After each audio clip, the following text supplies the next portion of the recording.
بسم اللہ الرحمن الرحیم۔ السلام علیکم۔ سوشل میڈیا پہ آج کل ایک بحث عروج پہ ہے کہ کرونا کو پھیلانے کے پیچھے غیر ملکی ایجنسیوں کا ہاتھ ہے اور امریکہ یہ ساری سازش کر رہا ہے۔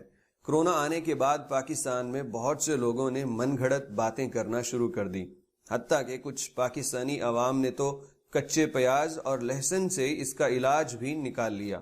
کرونا کے آتے ہی طرح طرح کی من گھڑت کہانیاں سامنے آئی اور لوگوں نے مختلف قسم کی رائے دی۔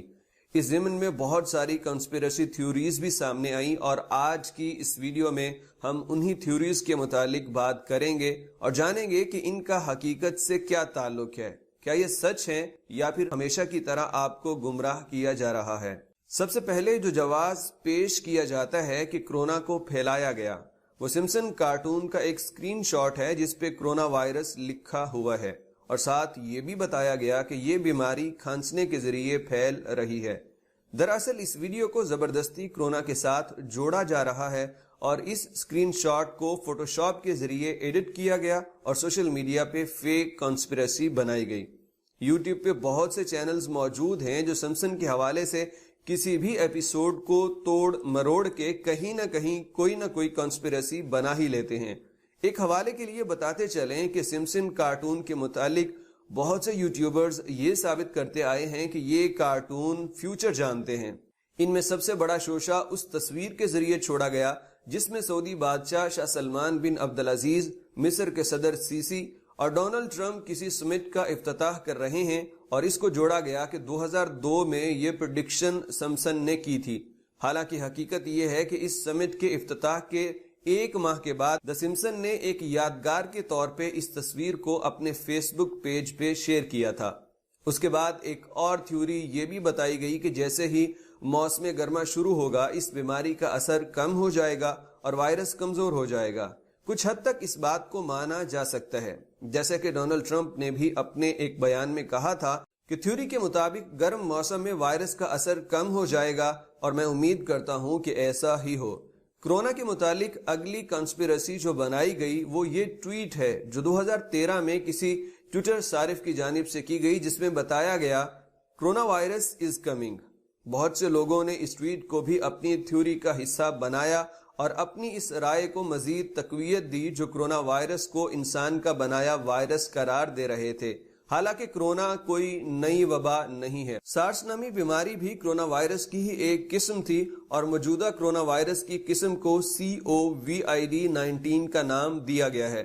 دنیا کی حالیہ تاریخ میں تقریباً 50 سال سے کرونا وائرس کی بہت ساری اقسام دریافت ہوئی ہیں، اور ایسے میں اگر 5 سال پہلے کوئی بندہ یہ کہہ دے کہ کرونا وائرس آنے والا ہے تو اس میں کچھ بھی تعجب اور عجیب نہیں ہے، کیونکہ یہ وائرس بہت پہلے سے ہے اور اپنی مختلف اقسام کے ساتھ یہ وقتاً فوقتاً دنیا میں آتا رہا ہے۔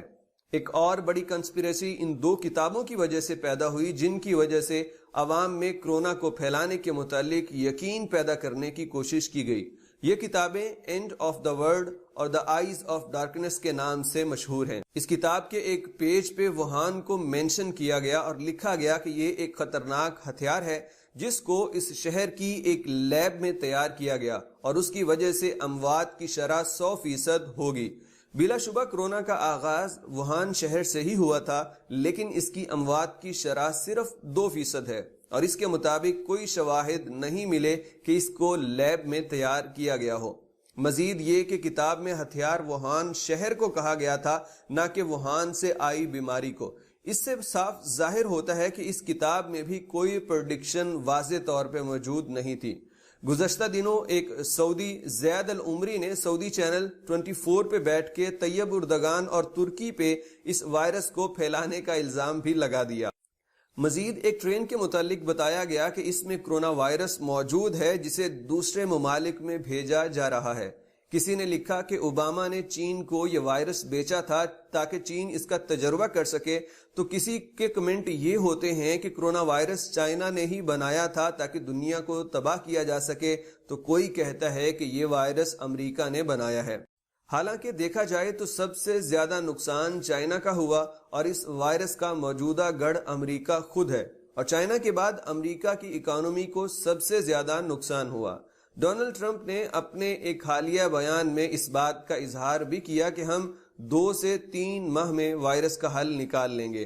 معزز خواتین و حضرات، بہت ہی آسان ہوتا ہے کسی آرٹیکل یا فوٹو کے ذریعے کانسپیریسی بنانا اور اس کو اپنی مرضی کے مطابق دکھانا، لیکن ہم نے ہمیشہ حقائق کو توڑ مروڑ کے پیش کرنے اور واقعات کو اپنا رنگ دینے سے گریز کیا ہے، اور اس لیے تاکہ آپ لوگوں تک سچائی پہنچائی جا سکے۔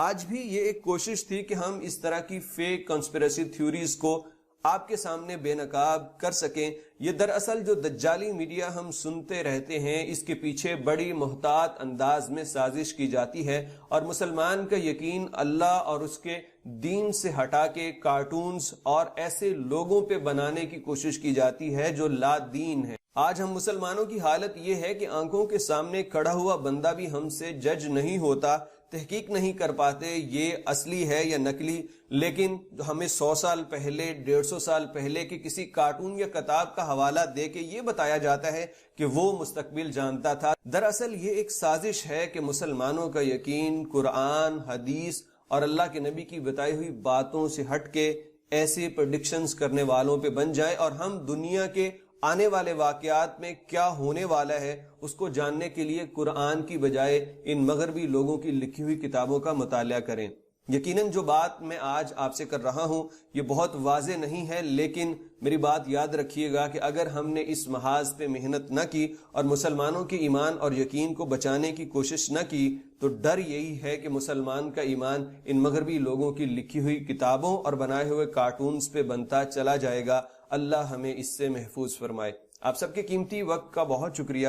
السلام علیکم ورحمۃ اللہ وبرکاتہ۔